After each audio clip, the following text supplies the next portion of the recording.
But what we haven't gotten to yet is the pantry. Okay. This used to be a laundry room, and we converted it to a pantry, and we've never really gotten a good way to close it off when we have guests. Yeah, you definitely want to do that. You want to close those ingredients off so they're not seeing everything you're cooking with. But with an opening like this, you have a few different options. So the first option, we could do a traditional hinge door that swings out. We could do a set of bifold doors that would have a track and they would slide out.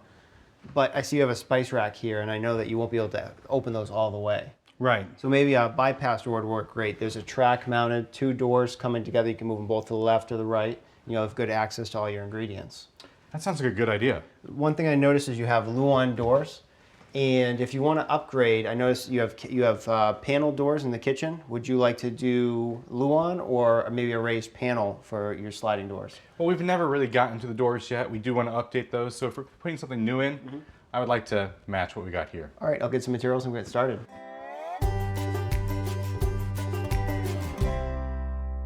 All right, these are the materials I picked up for you. I have 2 6-panel raised hollow core doors. They look great. Nice doors, and I also have a bypass door kit bought in a 6-foot length. Okay. But when I was measuring your opening, I noticed one thing. What's that?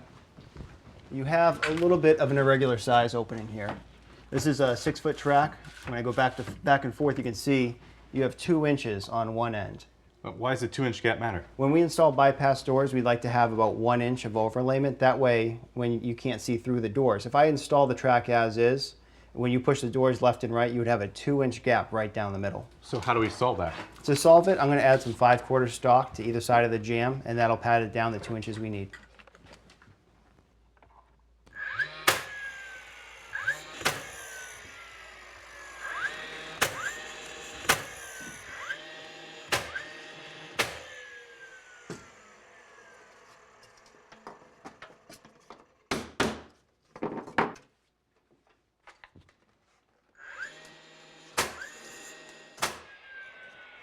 Are we ready for the track? We're ready for it. Now that we have our jambs padded out, I actually added a little notch up here to receive a piece of trim, and that trim is going to hide the track and also the top of the doors. Off of that notch, I have a line 7/8 back on either end, and that'll be the front of our track. Why don't you hold it up on that end, and we'll mark the holes. On your line? Yep. All right, let's mark the holes.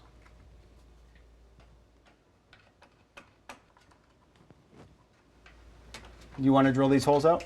Yeah. All right.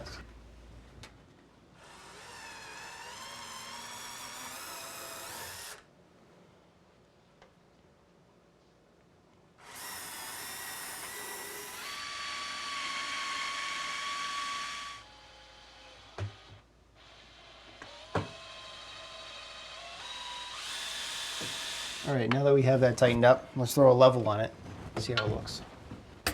All right, so we're a little bit out. I think it's enough that we should loosen that right screw up and shim it a little bit. Good. All right, I'm gonna slide these cedar shims in. And then we'll tighten it back up and check it.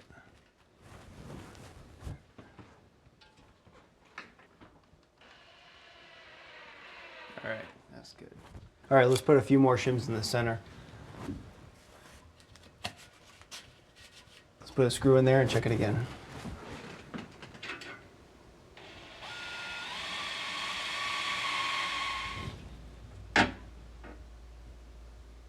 All right, Joel, take a look at this. These are the rollers that come in the kit. This one's for the front, and this one's for the rear.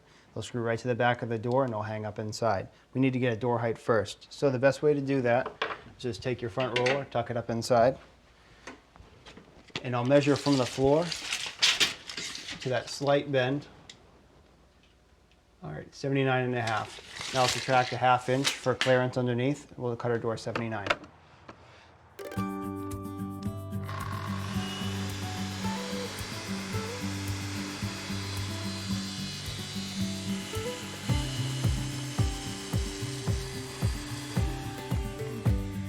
These are going to get mounted on 1 1/4 in from either side.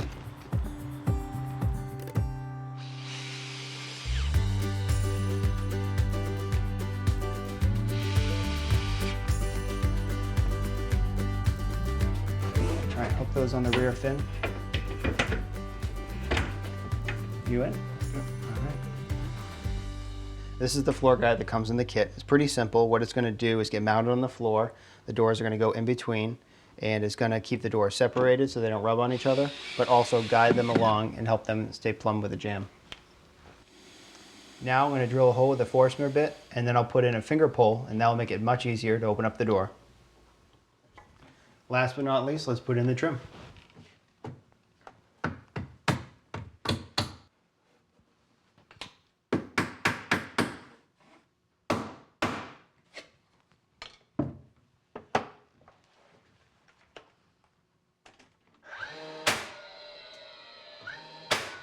All right, Joel, give it a try. All right. That's great. That's exactly what we were looking for. I'm glad you like it, but a little bit of homework. Okay. These come with a coat of primer, so if you putty the holes and add a fresh coat of paint, it'll be good to go. Well, thank you. This is exactly what we wanted. Nathan, thanks for coming to Missouri. Thanks for having me.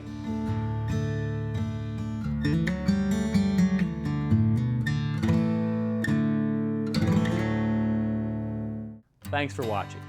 This Old House has got a video for just about every home improvement project, so be sure to check out the others. And if you like what you see, click on the subscribe button to make sure that you get our newest videos right in your feed.